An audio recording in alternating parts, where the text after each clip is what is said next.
नमस्कार दोस्तों, MP study point के यूट्यूब चैनल में आप सभी का स्वागत है।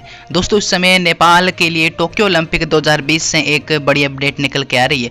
जी हाँ दोस्तों, जैसा कि हम सब जानते हैं, नेपाल के 5 खिलाड़ी टोक्यो ओलंपिक 2020 के लिए सिलेक्ट हुए थे और उनमें से 4 खिलाड़ी टोक्यो ओलंपिक से पहले भी बाहर हो चुके हैं। और दोस्तों, उन सब में नेपाल के लिए एक आखिरी उम्मीद बची थी और वो थी सरस्वती चौधरी। जी हाँ दोस्तों, सरस्वती चौधरी का मैच होना बाकी था और वो मैच अब हो चुका है और उनके रिजल्ट भी आ चुके हैं। तो चलिए दोस्तों, देखते हैं कि सरस्वती चौधरी ने नेपाल के लिए क्या कोई कीर्तिमान खड़ा किया, क्या नेपाल के लाखों लोगों की उम्मीद पर सरस्वती चौधरी खरी उतरी है या नहीं। इस वीडियो में हम पूरी चर्चा करेंगे, तो वीडियो के अंत तक बने रहें। साथ ही अगर आप इस चैनल पर नए हैं तो चैनल को सब्सक्राइब करके बेल नोटिफिकेशन ऑन कर लें ताकि इस प्रकार की प्रत्येक अपडेट आप तक पहुंच के सबसे पहले। तो चलिए शुरू करते हैं आज का इंपॉर्टेंट वीडियो।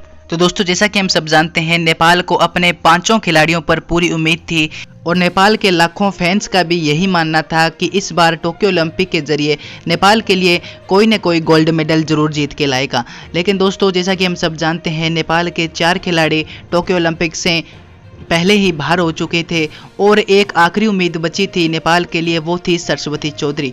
जी हाँ दोस्तों, अब नेपाल के लाखों लोगों की जो नज़रें हैं वो केवल सरस्वती चौधरी पर टिकी हुई थी।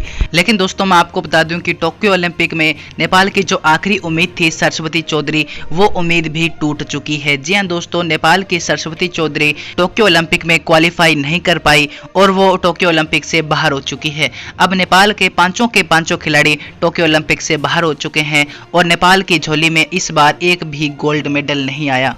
इसके अलावा दोस्तों, मैं आपको बता दूं कि सरस्वती चौधरी महिलाओं की 100 मीटर रेस में प्रतिस्पर्धा कर रही थी और सरस्वती चौधरी दूसरे हिट में प्रतिस्पर्धा कर रही थी और दूसरे हिट में कुल 9 खिलाड़ियों के साथ उनकी रेस हुई थी और उसमें सरस्वती चौधरी ने 8वां स्थान हासिल किया है। तो एक प्रकार से हम कह सकते हैं कि सरस्वती चौधरी बिल्कुल पीछे ही रही है, क्योंकि उन्होंने 9 खिलाड़ियों में से 8वां स्थान हासिल किया है।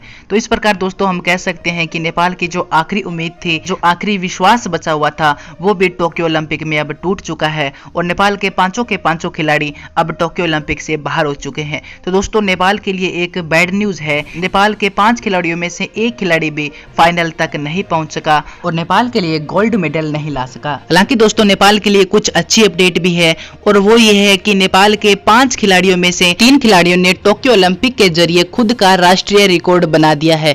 जी हाँ दोस्तों, और उनमें नेपाल के एलेक्स साहा, गोरिका सिंह और कल्पना परियार शामिल है। ये तीनों खिलाड़ी नेपाल के लिए तो कोई गोल्ड मेडल नहीं जीत सके, लेकिन उन्होंने टोक्यो ओलंपिक 2020 में खुद के लिए एक नया नेशनल रिकॉर्ड बना दिया है।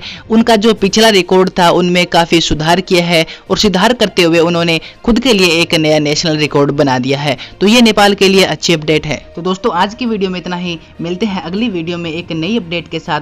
तब तक के लिए जय हिंद, जय नेपाल।